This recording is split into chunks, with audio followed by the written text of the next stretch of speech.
Hello, today I'm going to be making perfumed mashed potatoes. You may be wondering, what is that? Well, I'm getting ready to show you. Here in this 12-quart pot, I have a 10-pound bag of Yukon Gold potatoes. You can use russets, that is perfectly fine. You do not need Yukon Gold potatoes. I just got them because I was at Sam's and there was like a 10-pound bag for about $6, and so there you have it. Here I have about 8 parsnips, and I have them chopped up pretty small, okay, because parsnips are tougher than potatoes. They're more fibrous. If you don't know what a parsnip is, it looks like a white carrot. And I peeled and chopped about 8 of them, but I'm not going to be using all of them for this recipe. I just have them here because I will be using some. You're going to need heavy whipping cream. Okay, I have 2 out here, but probably won't use 2. Because I'm going to use the older one first, because I always try to keep my stock rotated, okay, so that nothing goes to waste. Alright, and you're going to need unsalted butter, real butter, not margarine. Margarine is blasphemy and it will not work in this recipe. You're going to need black pepper, and I use pink Himalayan salt. You can use sea salt if you wish. Okay, or any salt you like, but just remember that processed table salt is going to be stronger than sea salt or kosher salt or pink Himalayan salt. For some reason it just has a stronger flavor. Alright, now I'm going to turn this on high, okay, to get my potatoes boiling. Before I do that, I'm going to add some parsnips. I'm going to add about, let's see here, maybe to 10 pounds of potatoes, I want to add like a whole cup, okay? Because I want the potatoes to be perfumed, but I don't want it to be overwhelming with the parsnip. Maybe I'll just add another little half cup, yeah. I think that's enough for a 10-pound batch, because like I said, the flavor of parsnip, it is delicate, but it also has a strength. It also has kind of a bite. But it's not spicy, so it's not going to be like blowing you away or anything like that. So I'm going to get these boiling, and I'm going to check them in about 20 minutes. I'm going to bring them to a boil on high, and then I'm going to bring them down to about medium to medium high, and I'm going to start watching them like every 5 minutes after they've been boiling for 20 minutes. So I will be right back. Okay, I've had these boiling now on a gentle boil for about 40 minutes now. The potatoes are like cut in about 1 and 1.5 inch cubes, and the parsnips I made a little bit smaller because, like I said, they're more fibrous. They take longer to cook. I'm getting ready to drain these and start mashing and seasoning. I did not season the water. I never do that. All of the seasonings that I use come at the end. Okay, I boiled 10 pounds of Yukon Gold potatoes. As I said, you could use russet if you wanted. It's no big deal. Russet makes a wonderful mashed potato. And 1.5 cups of parsnip. And now it's time to get to mashing. And I'm going to use this fancy gadget right here because it makes the best mashed potatoes. And so what I've done is I've divided the batch in half, because trying to mash 10 pounds of potatoes with one of these at one time would be probably an overwhelming task. So I'm going to get busy with this, and then we'll get to seasoning. Okay, I've got half of the batch mixed down, and what I'll do is I'll add a little bit of potatoes. That's about a cup. I'll just keep adding and mashing until they're all mashed. I've got just about all the potatoes mashed, and then I had some over here on this side, okay, and I'm going to mash these, and then I'm getting ready to combine everything. Okay, I've started with 1 1/2 cups of heavy whipping cream. I'm sure I'm going to be adding more, but for now I'm going to get that mixed up and see where I'm at with the texture. Okay, now I've added a stick of butter. Of course, I chopped it up into maybe teaspoon-sized portions, about 8 pieces or whatever. I'm going to give that a mash and see how much more heavy whipping cream we need. These potatoes, in my opinion, are still just a little bit too thick, okay? So I think at this point, they're going to need some more heavy whipping cream. I'm going to do about another 1.5 cups. Okay, now I have added a full tablespoon, one like this, of pink Himalayan salt. I'm going to get to stirring, make sure that's enough. I'm sure it's going to be quite plenty. I don't add a lot of salt to food, because everybody has a different threshold for it. Everybody has different health needs and health restrictions. And so I'm going to do what I call a baseline of salt and let that be that. Okay, my perfumed potatoes are almost done, and you can really smell those parsnips. It's really delicate. It's really nice. I've added 1 cup of regular milk because my potatoes are still just a little bit too thick, so I've added something that's still creamy but has a little bit more water content. Now, I still want these to be thick because I'm going to be using them for things like haggis, neeps, and tatties. And so, you know, the potatoes are usually pretty thick on that, as well as the rutabagas that would also be served with the haggis.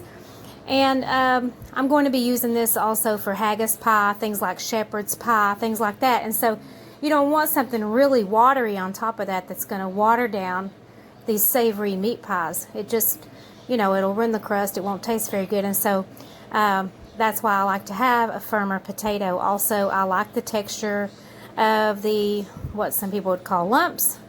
I just call that real mashed potatoes. And so I'm going to get to mixing this up. So why such a large batch of mashed potatoes? You may be asking. Well, like I said, I'm going to be doing different things with them.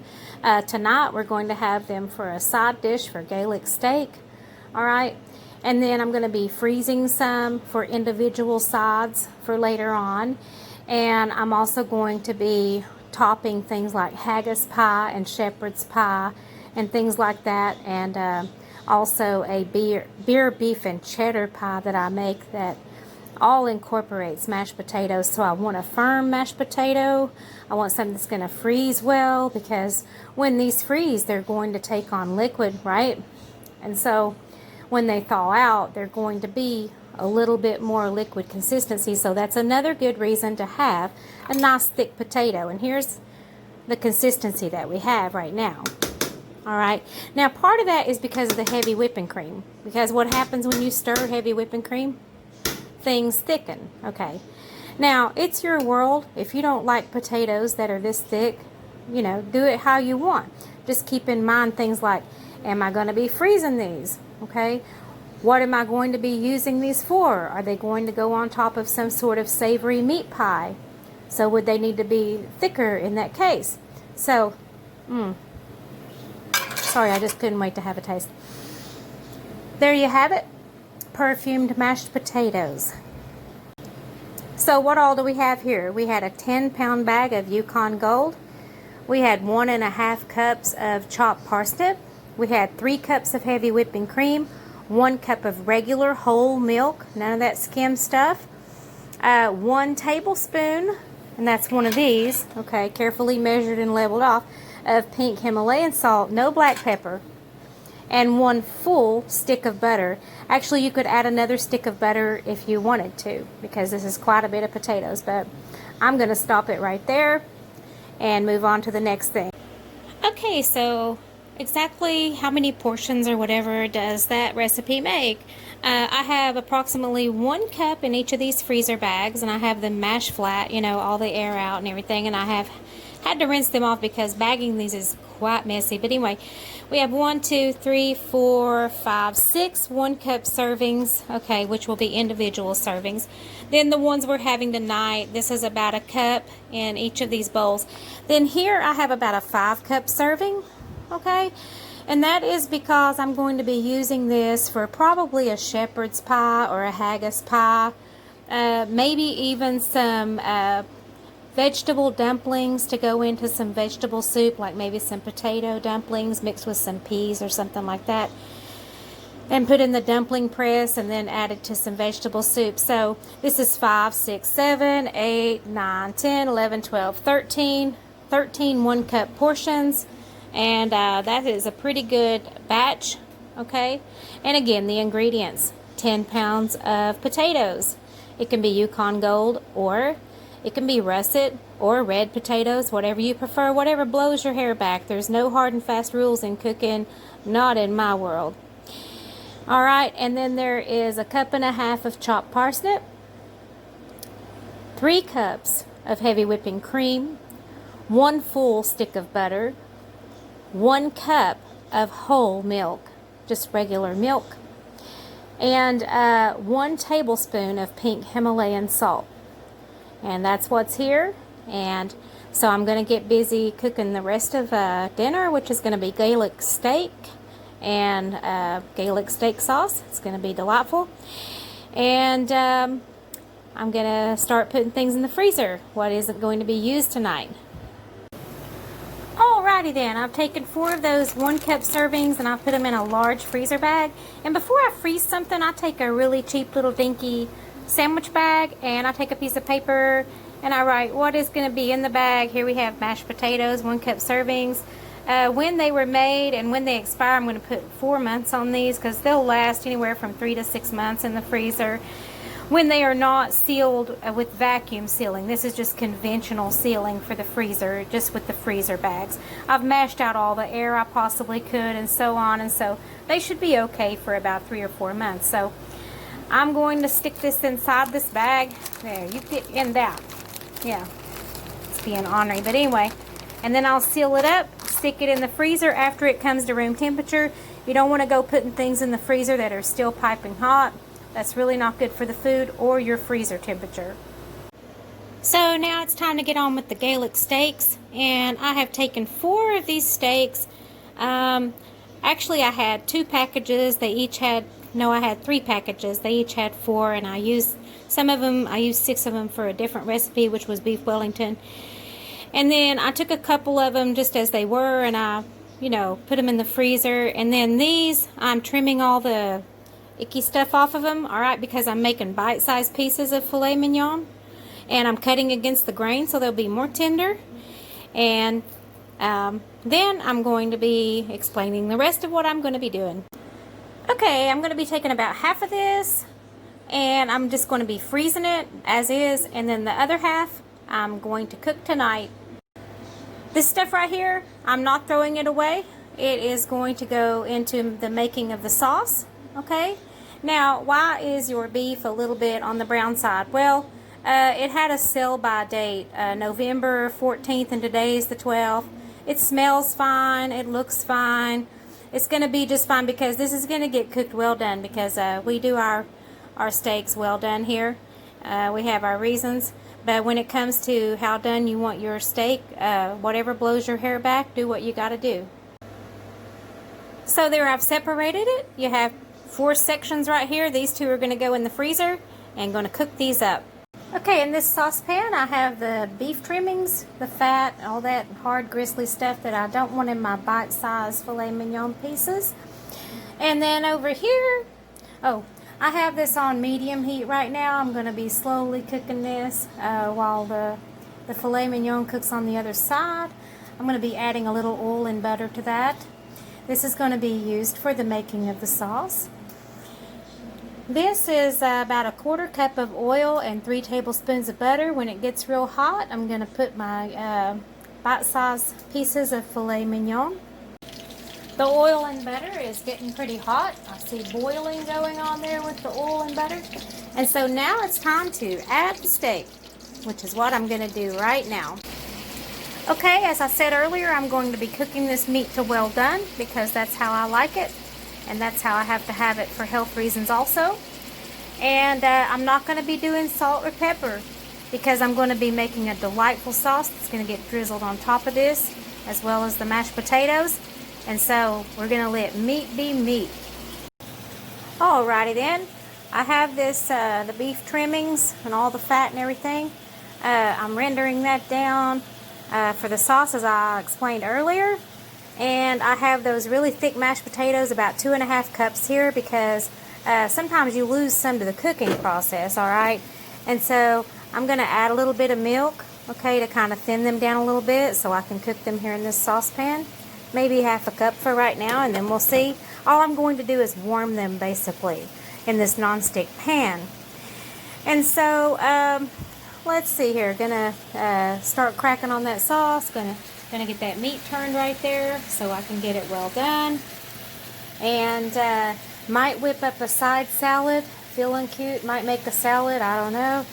So we'll see about that. If not, I'll probably make some green beans or something like that. Just whatever, I don't know, whatever blows my hair back. We'll see. Okay, starting to get some fat development here, which I'm liking. I'm also going to use all the juices from that pan to make the sauce. And not before last, I made some beef Wellington, okay? And I seared the steaks, and this is the fat that I had. And that's all going in here too, okay? Because I need all this to make a whole bunch of sauce, because some of it's going to go in the freezer. So that's why I'm making so much. So I have the mashed potatoes all heated up over there after adding about a half a cup of milk and giving them a stir. Put them on the eye for a few minutes. I'm going to cover them. Meat is almost completely well done. I'm going to use that sauce, like I said, that fat in this sauce. All right.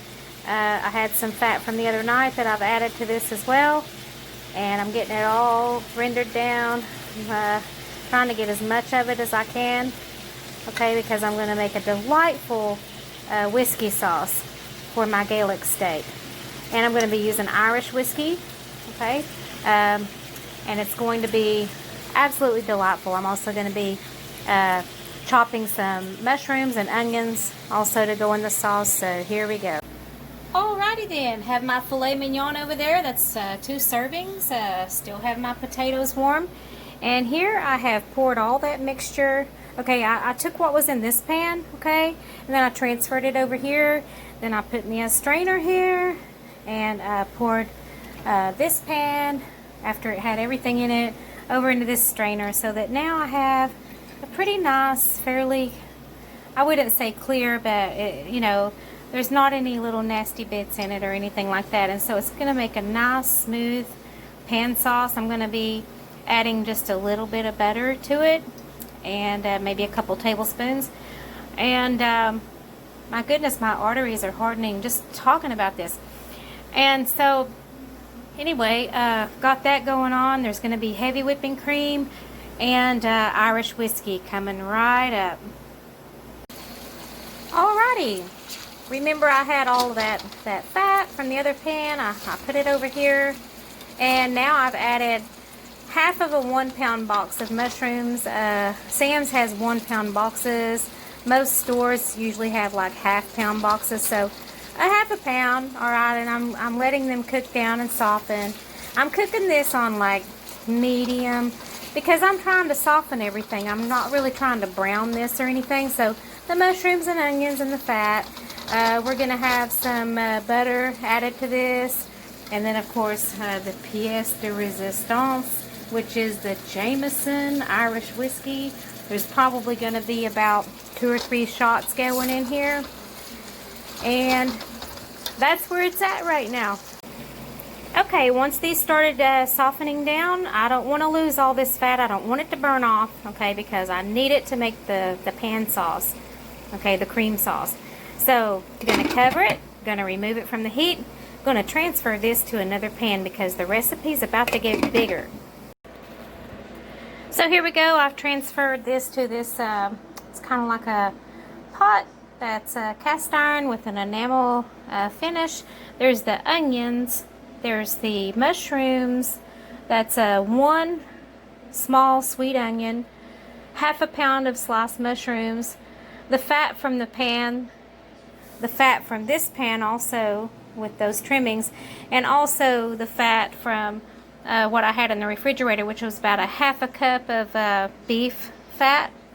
So now an entire jug of heavy whipping cream. I'm not kidding, because like I said, some of this is going in the freezer. And so without further ado, I'm going to bring this to a boil. And before I do that, 4 full shot glasses of Jameson Irish whiskey. Alright, because like I said, we're going to eat some, freeze some. And when I say a full shot glass, I mean top it off. Alright? I don't want to have to go through this every time I want to have Gaelic steak. Okay? Where's the salt and pepper? Not going to do that until this sauce is finished. Okay? And the alcohol has cooked off. Because I want to cook off the alcohol, because I'm going to be freezing this, as I said again. I don't need any alcohol preventing the freezing of this sauce. So here we go. Alrighty then. Brought it to a boil to cook off the alcohol. Alright, I really don't want it to reduce all that much. Just a little bit, you know, just to thicken it just a little bit. It's really just a pan sauce, okay? It's not really a gravy. Alright, so it doesn't have to thicken a whole lot. Okay, whatever blows your hair back on that. Reduce it as much as you want to, but because you've got heavy whipping cream here, it's probably going to develop pretty quick, and you better constantly stir or things are going to stick to the pot here. So, oh my goodness, my arteries are hardening just thinking about this. I'm so looking forward to this. I'm a long haul truck driver and I'm on the road like 6 weeks at a time, and I'm out there eating everybody else's crappy food, and I can't wait to get home and cook something that tastes good. And so here we go. Okay, I gave it a test taste, and I think there's still alcohol in here that needs to be burned off, so I'm going to bring it to a boil again. I'm going to stir it the whole time. Okay, I'm going to keep my eye on it. And while I'm at that, I'm going to check the temperature of the mashed potatoes again. If I need to add some milk and heat them up a little, that's not a problem, because I made them very thick to start with, which makes it really easy to do what I have to do in order to heat them up. Alrighty then, I brought this to a boil a second time to get all the alcohol burned off so that it would taste better. And so how much salt to add to this? I'm going to start with 1/2 tablespoon of pink Himalayan salt. Going to give it a stir, going to give it a taste, see if that's enough. It probably is, because I don't fully salt food the way I think people would want to taste it. I believe that people should have the freedom to season their own food the way they like it, so I do what I call a baseline of salt. Just barely salty, okay? Barely salted, not salty. That's the goal for me. I'm offended by a lot of salt, and I don't like going to restaurants where they've removed the salt and pepper from the table because they think the chef, you know, is right about everything, because like I said, that's very offensive to me. And so I'm going to give this a test taste and see where I am on the salt and get to plating this. Alright, turns out that 1/2 tablespoon of pink Himalayan salt was offensively strong. So I added 2 more cups of heavy whipping cream. Also, I feel like I need to cook the alcohol off just one more time, so I'm going to bring it to a boil one more time. Alright, let's put this delightful stuff together. Okay, so we have some mashed potatoes here. I'm going to put them here in the bowl, probably about a cup, something like that. I'm going to kind of put them in the center. Okay, you put them wherever you want, whatever blows your hair back, whatever makes you feel good. Alright, and then I'm going to take some of this, these bite-sized steaks, and I'm going to lay them on top of the mashed potatoes. Okay, and then I'm going to take the sauce right here, okay, and I'm going to spoon it over the top. About a 1/2 cup should do it, because that is, you know, full-on heavy whipping cream, so it has a lot of fat content, and this is laughable, you know, to put any kind of vegetable or herb on this, because it's a heart attack on a plate. But anyway, that's my recipe for perfumed mashed potatoes and Gaelic steak. Hope you enjoy it. Okay, there you have it. Gaelic steak with mashed potatoes. That's perfumed mashed potatoes. And Irish whiskey sauce with mushrooms and onions. And a little sprinkle of parsley there. I thought about making a salad, and then I thought, what's the point? Because, you know, this is a very unhealthy dish, and, you know, I might not live to see tomorrow. Who knows? But anyway, I don't care. I'm going to eat this. So what we have here is like maybe a cup of the tenderloin that's been chopped into bite-sized pieces and fried well done. You can keep your tenderloin whole. You can also use ground hamburger meat for this. You can use also venison for this. Okay, so any beef, you could even use chicken for this, as a matter of fact, because the sauce is so delicate. I have heard of people even using rabbit for this. So that's 1 cup of mashed potatoes, and that's about 1 cup of meat, maybe 3/4 a cup, something like that. and a half a cup of the sauce, because like I said, that's just pretty much beef fat, heavy whipping cream, butter, onions, mushrooms, whiskey that's been burned off several times, boiled off several times. And so this is one of my favorite dishes. I love it, and I hope I live through it. Thanks. Y'all have a great day. Bye. So we have all this sauce left, okay? And it's going to go in the freezer. How to freeze it? Well, I found these little handy dandy cups at Walmart. They're 5.5 ounce, I believe. And they have these little lids on them, right? And I'm going to fill them up. I'm going to leave just a little bit of head space. You know, maybe half an inch, okay? To allow for expansion. All right. And so I'll put them in here. And that way there'll be something to freeze them in. I could just pour them directly into a baggie, but I'm not really sure I want to do that, because if a freezer breaks down, or a freezer that these are going in stops working because the power goes out or something like that, you know, I think it's better just to put it in something like this, because it's liquid and it won't leak out everywhere if these are stored upright. And like I said, given about a half an inch of head space to allow for expansion. And so that's how I'm going to freeze it. I have a little bit of leftovers left. We just couldn't quite eat all that steak. There was like 2 6-ounce steaks, and we just didn't eat it all. And I got still a serving of mashed potatoes there. And these are the cups. They are the let's see here, Great Value.